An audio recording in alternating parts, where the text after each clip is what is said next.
Hello, class, and this is week number 3 that we are in. For you all that are viewing this video, it actually is the first day of the week here on Monday, as we are currently in Module 3, week number 3.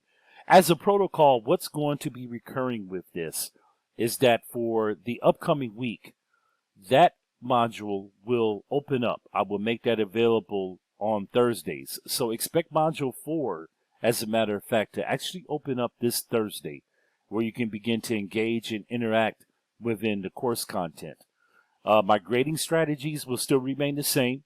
As a matter of fact, on Mondays through Wednesdays from the prior week, that's when I will be going in and grading assignments, as well as looking at the discussion threads that have been created here within the course, and then grading everybody based on their responses.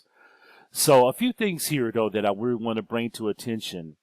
Okay, for those who are a little behind within the actual coursework, keep in mind that this happens to be an 8-week, 8-module course, and believe it or not, we're actually almost halfway done with the course.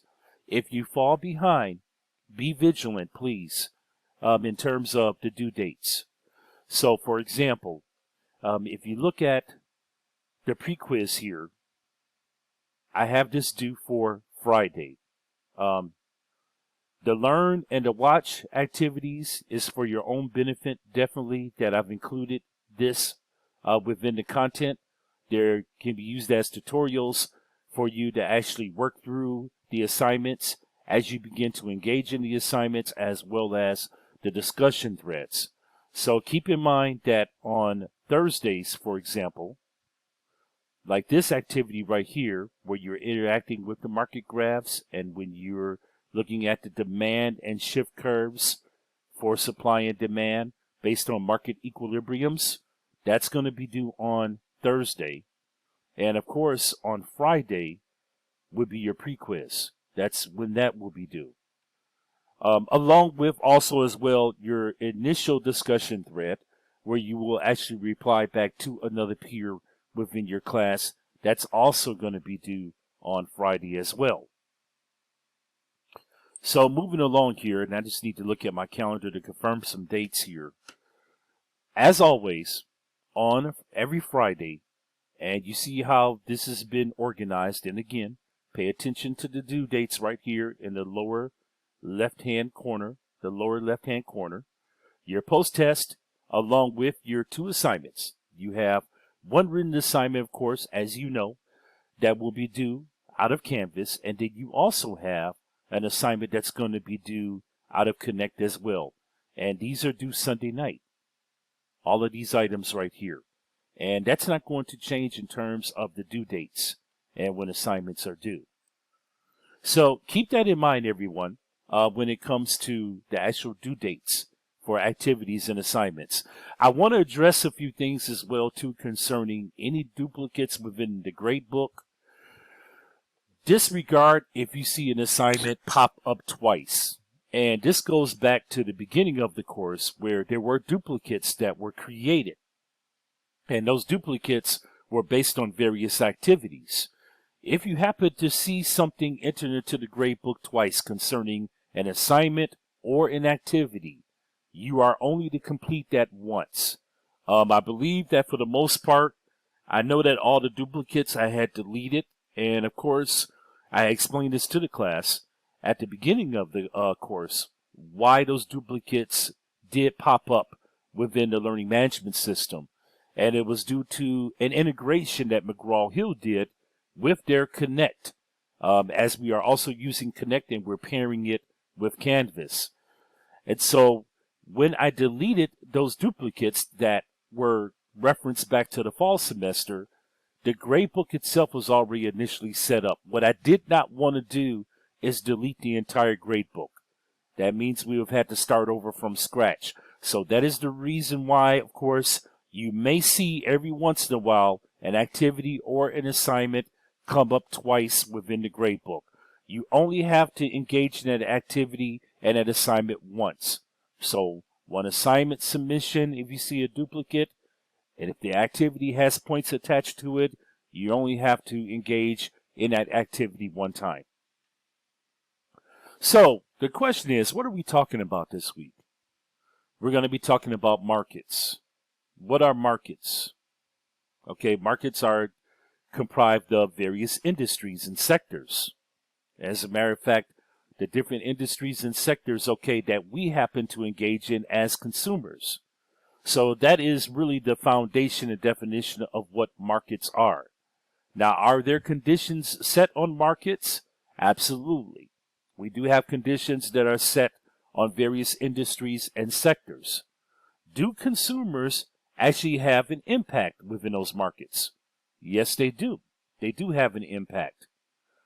There's a quantity demanded, and with that quantity demanded by the consumer, there has to be a quantity supplied, okay, by, let's say, for example, the merchant, or the retailer, or whoever that consumer happens to be purchasing those products from. All right. So what we're going to look at is we're going to look at it. When does it equal? When does the quantity supplied and quantity demanded equal out itself? And that's what's called the equilibrium. And what policies? Now, policies, when we think about it, originally policies, okay, are reference to macro. So if you notice something, okay, we're going to kind of briefly braze the surface in terms of policies, because policies happen to be monetary. All right, but we won't get very deep into the discussion of what monetary policies are. The focus within this week, okay, is really understanding when quantity supplied meets quantity demanded based on the consumer. And there are other conditions outside of monetary policies that do have an impact on supply and demand. So, for example, when you look at inflation, when prices inflate, what tends to happen? Okay. How does that affect demand? That's something to think about. Okay.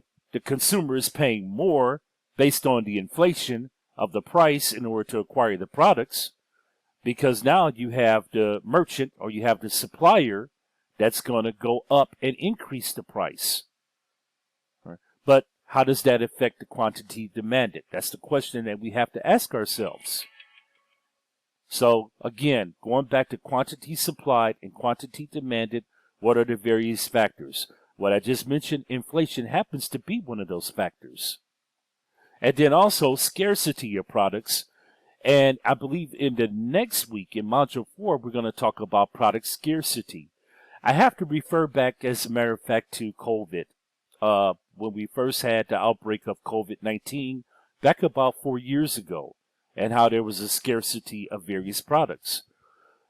Paper towels and toilet tissue, as a matter of fact, which was a surprise. Okay, that was an example of product scarcity. And where, as a matter of fact, consumers just couldn't go to, let's say, maybe a Walgreens, or they couldn't go to a grocery store or to Walmart and purchase their toilet papers along with their paper towels. But however, though, when you actually did go to these stores, there was a shortage. Okay, so product scarcity can also be equivalated, okay, within supply and demand. And how does that have an impact?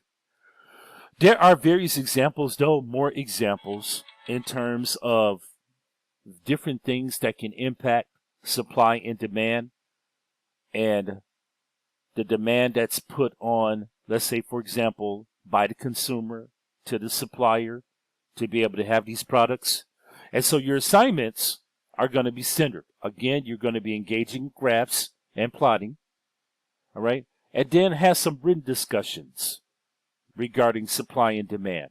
What factors, okay? From a micro perspective, again, we're not looking so much from macro, which happens to be based on global, but we are focusing this on micro. So in a reflective manner, in a critical thinking manner, think about how this would actually impact you as a consumer. And again, referencing what micro is, it's really based on consumers as well as sectors and industries compared to anything that has a global impact. Okay. So again, I notice everyone, some students have already started in Module 3. You started last week. If you have any questions, feel free to reach out to me.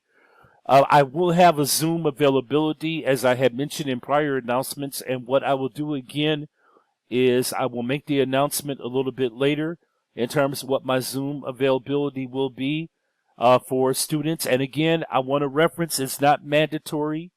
I need to bring that up. I've had a few messages from a few students regarding whether a one-on-one Zoom meeting is required, and it is not. That would be for a hybrid setup of this course. This course happens to be asynchronous. It's completely online. There is no requirement, however, for you to meet me one-on-one. But as I did the prior 2 weeks, and I will do it again engaging for this week's content and this week's module that we're in, I will be available on Thursday evenings from 5 to 6:30. I'm going to make my Zoom availability. 5 to 6:30 on Thursday evenings. Now, I want to say this to the class. If you want a one-on-one Zoom with me, you can request that, and I will accommodate you where we can set up a one-on-one Zoom to address anything. If it's concerning your grade status, if it's concerning anything that you may have complications with pertaining to the course. All I ask is that you give me a 24-hour notice for the Zoom meeting to occur. Okay, everyone. Happy Monday. It's June 24th. And again, good luck with this week's material and content. Module 4 will open up this Thursday for those that are looking to work ahead. And again, part of my grading strategy is that if you were to work on, for example, coursework going into the following week, I will not grade ahead. However, though, I do grade based on the prior week that we have completed within the course. Okay, everyone, I am here for your questions. I'm here for your assistance. As always, Professor Javier Black signing off, and I will be talking to everyone soon.